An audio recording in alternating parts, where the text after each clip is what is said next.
Fatima Shirazi homemade product इस्तेमाल करने से 1 मंथ में 10 kg तक आप अपना वजन कम कर सकते हैं। सबसे कम दाम में वेट लॉस का तरीका हमारे यहाँ मौजूद है, वो भी no side effect, no diet, no exercise के साथ। आज ही कांटेक्ट करें फातिमा शिराजी होममेड प्रोडक्ट से और अपने आप को खूबसूरत बनाएं। Fatima Shirazi homemade product, golden heads colony, pillar number 213, Rajendra Nagar, Hyderabad 8142877400। Telangana के वजीर आला रेवंत रेड्डी ने तेलंगाना के सरकारी मुलाजमीन को ज़र-ए-इल्तवा DA मंजूर करने का तयख़ुन दिया। सरकारी रिहाइशगाह में चीफ मिनिस्टर ने मुलाजमीन, असातिज़ा और वर्कर्स यूनियन के साथ एक इजलास मुनक़्क़िद करते हुए उनके मसाइल से वाक़फ़ियत हासिल की। इस मौके पर खिताब करते हुए चीफ मिनिस्टर रेवंत रेड्डी ने कहा है कि वो मुलाजमीन के DA की मंजूरी का काबीना के इजलास में फैसला लेंगे। रेवंत रेड्डी ने खिताब करते हुए कहा है कि आपको 10 साल तक अपने मसाइल पर बात करने का मौका नहीं मिला। कांग्रेस आपके मसाइल को हल करने की नीयत से अपने इंतखाबी मंशूर को शामिल किया। उनके हल की जिम्मेदारी अवामी हुकूमत लेगी। KCR खानदान कई सालों से एसोसिएशंस का एजाजी सदर है और बरसर इख्तिदार रहा। ये उनका वहम है कि वो पाबंदियों के साथ हुकूमत करना चाहते थे। मसाइल का हल पाबंदियां से नहीं, बातचीत से होते हैं। आपको एतमाद दिलाने के लिए आपसे बातचीत की है। आपके मसाइल के हल के लिए हमने पहले ही एक वजारती ज़ैली कमेटी तश्कील दी है।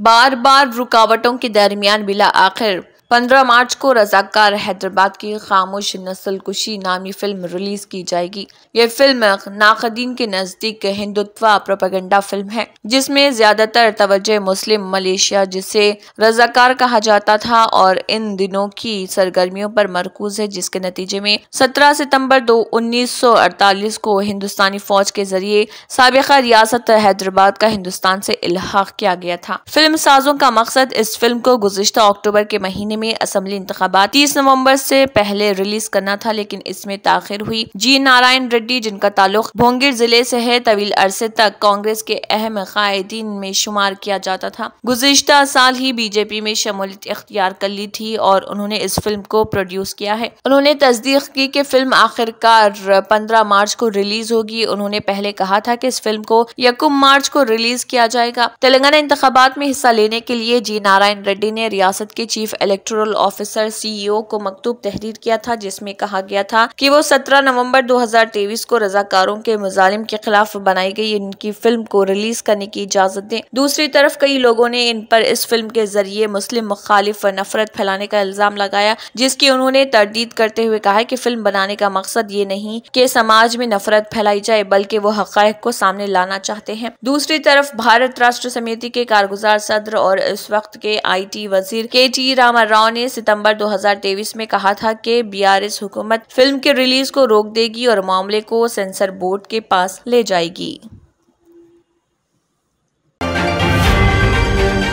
हैदराबाद लोकसभा हल्के के लिए कुल हिंद मजलिस इत्तेहादुल मुस्लिमीन के खिलाफ तेलंगाना कांग्रेस की जानिब से मजलिस बचाओ तहरीक की हिमायत करने के इम्कानात मौहूम नजर आ रहे। कांग्रेस कायदीन का कहना है कि वो रियासत में दूसरे पार्लियामेंट हल्कों के लिए हिमायत हासिल करने के लिए AIMIM के साथ दोस्ताना ताल्लुकात बनाए रखने की उम्मीद कर रहे। MBT के कायद अमजदुल्ला खान खालिद को गुज़िश्ता साल के असम्बली इंतखाबात में याखुतपुरा असम्बली हल्के से मजलिसी उम्मीदवार के हाथों बहुत कम फर्क से नाकामी का मुंह देखा पड़ा था। इस वक्त कांग्रेस का एहसास था कि वो हैदराबाद लोकसभा सीट के लिए MBT की हिमायत करना चाहिए। अमजदुल्ला खान खालिद को सिर्फ 878 वोटों के फर्क से शिकस्त हुई थी। कांग्रेस के एक सीनियर कायद ने कहा कि पार्टी हैदराबाद लोकसभा सीट के लिए 3 नामों पर गौर कर रही। जब उनसे पूछा गया कि क्या MBT के अमजदुल्ला खान का नाम भी इसमें शामिल है, तो उनका जवाब नहीं था। कांग्रेस कायदीन के मुताबिक सिर्फ राहुल गांधी ही मजलिस से मदद नहीं चाहते, क्योंकि ओवैसी ने पिछले सालों में पार्टी को जो नुकसान पहुंचाया है वो बहुत तकलीफदा है। चंद कायदीन का मानना है कि रियासती कायदीन मजलिस की तरफ दोस्ती का हाथ बढ़ाने तैयार है। तेलंगाना में कांग्रेस दीगर सीटों पर मदद के बदले मजलिस के साथ अपने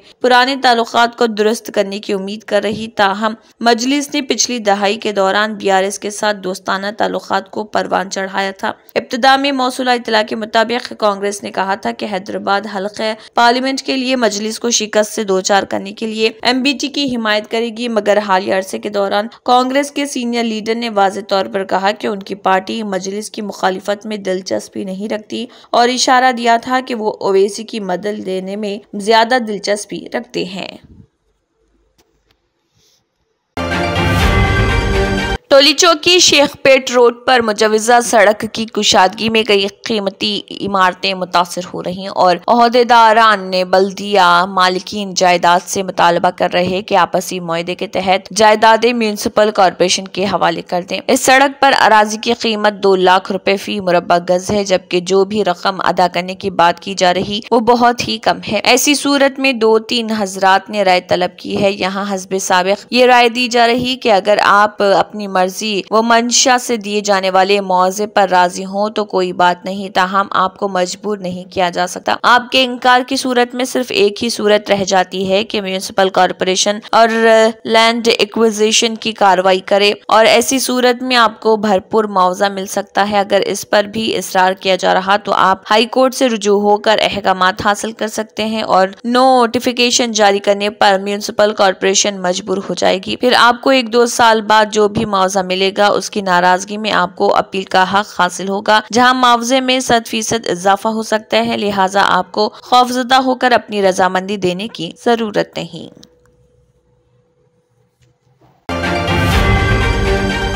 MIM के सदर बैरिस्टर असदुद्दीन ओवैसी ने कहा है कि लोकसभा इलेक्शन के शेड्यूल के ऐलान से कबल इलेक्शन कमीशन अरुण गोयल का ओहदे से इस्तीफा दे देना हैरान कुन है। उन्होंने हुकूमत से मुतालबा किया कि वो इलेक्शन कमिश्नर के इस्तीफे की वजूहात को मंजर आम पर लाए। मीडिया के नुमाइंदों से बात करते हुए हैदराबाद के रुकने पार्लियामेंट ने कहा कि अगरचे कि अरुण गोयल ने ओहदे से मुस्तफी होने की वजूहात का हवाला नहीं दिया, इसलिए मोदी हुकूमत मुल्क के अवाम को ये बताए कि गोयल के इस इकदाम के पसे पर्दा क्या वजूहात हैं। इलेक्शन का शेड्यूल 13 मार्च के बाद किसी भी वक्त जारी किए जाने का इम्कान है। शेड्यूल के ऐलान से चंद दिन कबल इलेक्शन कमीशन का इस्तीफा हैरान कुन और शजद कर देने वाला है और उन्होंने याद दिलाया कि जब हुकूमत ने चीफ इलेक्शन कमिश्नर्स की तकर्रुर का बिल पार्लियामेंट में मुतारिफ कराया था तब अरुण गोयल ने इस बिल के खिलाफ मुखालिफत की थी और वो इस बात पर नाराज थे कि हुकूमत सुप्रीम कोर्ट के अहकाम के बरखिलाफ काम कर रही। ओवैसी ने कहा कि हुकूमत ने गलत कानून साजी की इसलिए कि वज़ीर आज़म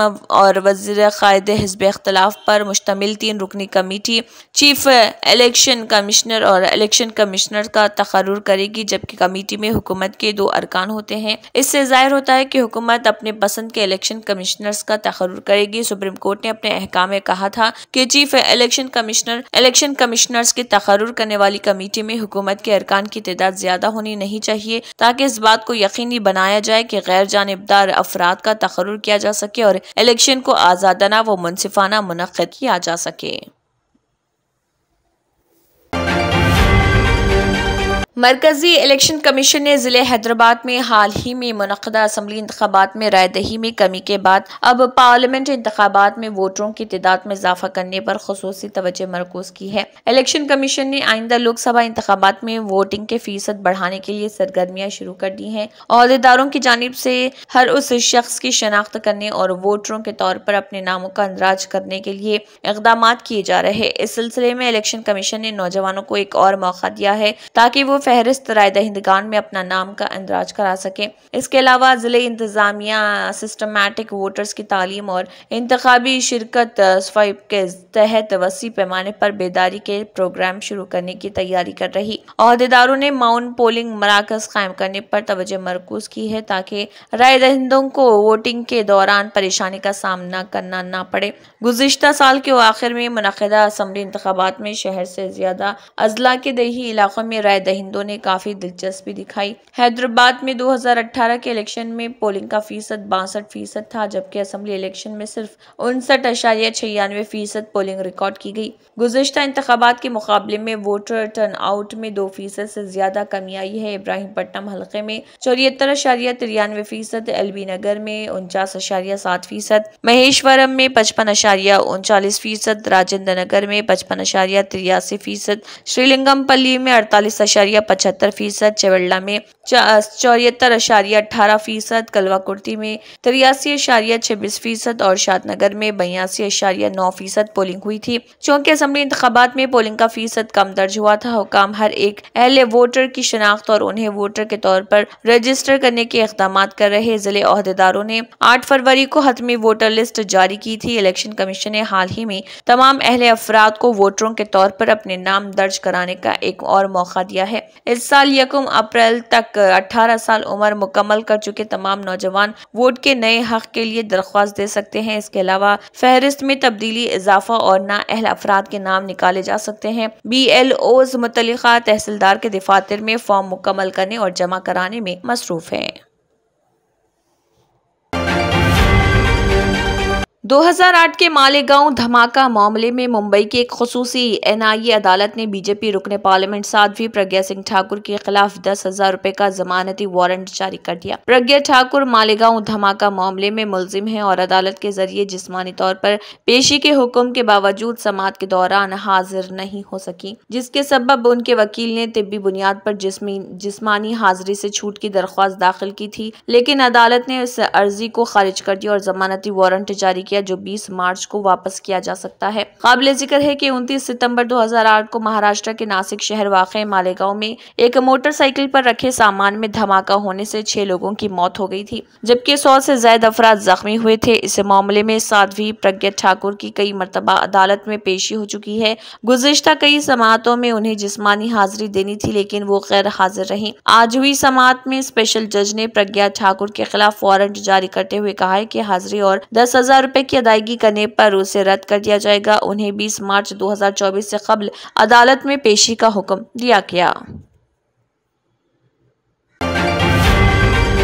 गुज़िश्ता कुछ दिनों में कई अपोजिशन लीडरान ने बीजेपी का दामन थामा है। इस दरमियान किसान लीडर राकेश टिकैत ने ऐसे दल बदलो लीडरों को तनकीद का निशाना बनाया है। उन्होंने अपने एक बयान में कहा है कि राजा ने जिस पर निगाह डाल दी कि उसे ले आओ तो उसे जाना पड़ेगा। सुबह अगर कोई जाएगा तो उसे कोई विखार वाला ओहदा मिलेगा और अगर कोई विखार के साथ जाएगा तो उसकी बहुत इज्जत होगी। भारतीय किसान यूनियन के लीडर ने मजीद कहा कि राजा की अगर ख्वाहिश हो गई तो उसे जाना पड़ेगा, चाहे फिर उसे डंडे से जाना पड़े, लेकिन जाना जरूर पड़ेगा। सरकार का अभी भर्ती अभियान चल रहा है, इसमें कोई भी जा सकता है। राकेश टिकैत ने कहा कि अगर कोई आदमी ऐसा है कि उसे कुछ लालच भी है या उसकी कुछ तरजीहात हैं तो वो दोपहर को चला जाएगा, फिर उसे कोई फायदे वाला ओहदा दिया जाएगा। अगर कोई जाने से इनकार करेगा तो फिर वो पुलिस फोर्स का इस्तेमाल करेंगे, फिर डंडे से जाना पड़ेगा। राजा की निगाह पड़ गई तो फिर जाना ही पड़ेगा, फिर चाहे इज्जत के साथ जाओ, लालच के साथ जाओ या फिर ताकत के साथ जाओ, वहां आराम से रहो और कोई ओहदा ले लो। वोटिंग के मामले पर राकेश टिकैत ने कहा कि हम भी तो वोटर हैं, बगैर मांगे हम कैसे वोट देंगे?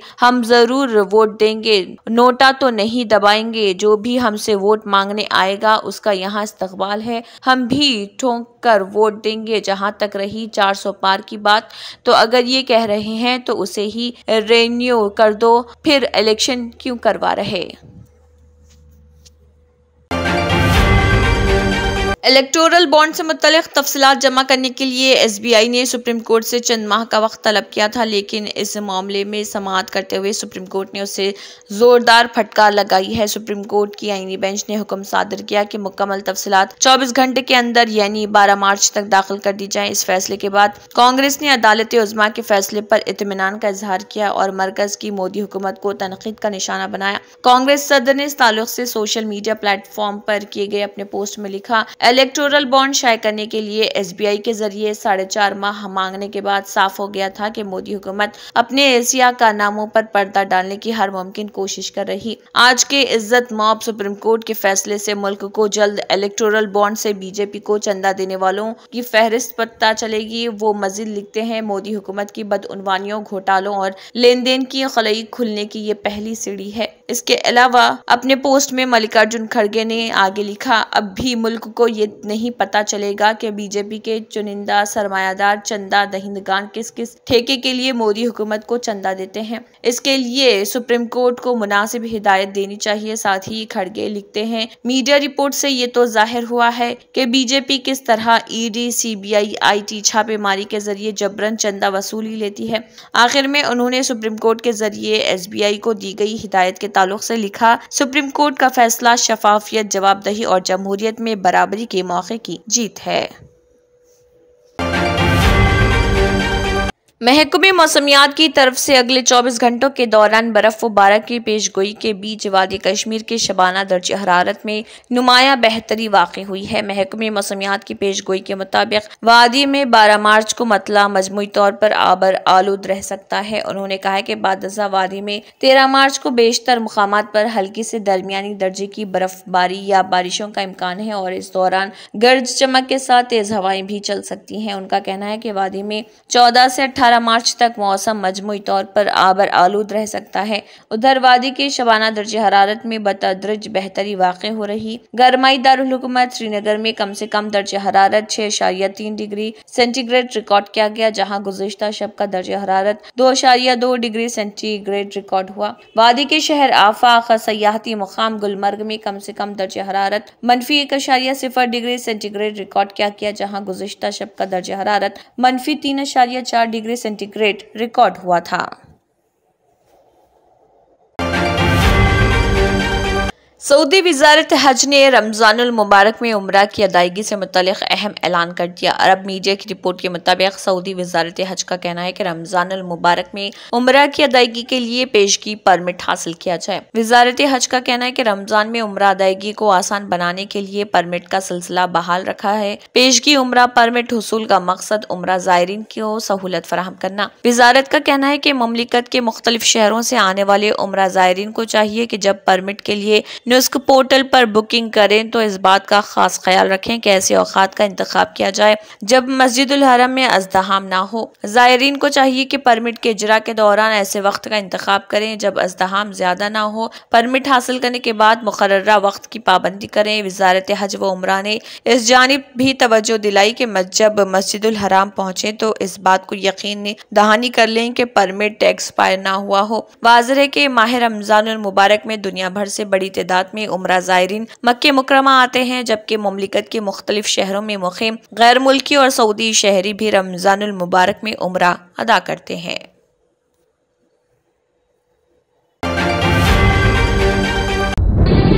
तंत्र मंत्र यंत्र के सम्राट बाबा आजम खान బెంగాలీ 100% లాభం గ్యారెంటీతో పాటు కొన్ని కారణాల వల్ల మా వారి కంపెనీ బంద్ అయింది. పిల్లల స్కూలు, ఇంటి ఖర్చులు ఏం చేయాలో అర్థం కాలేదు.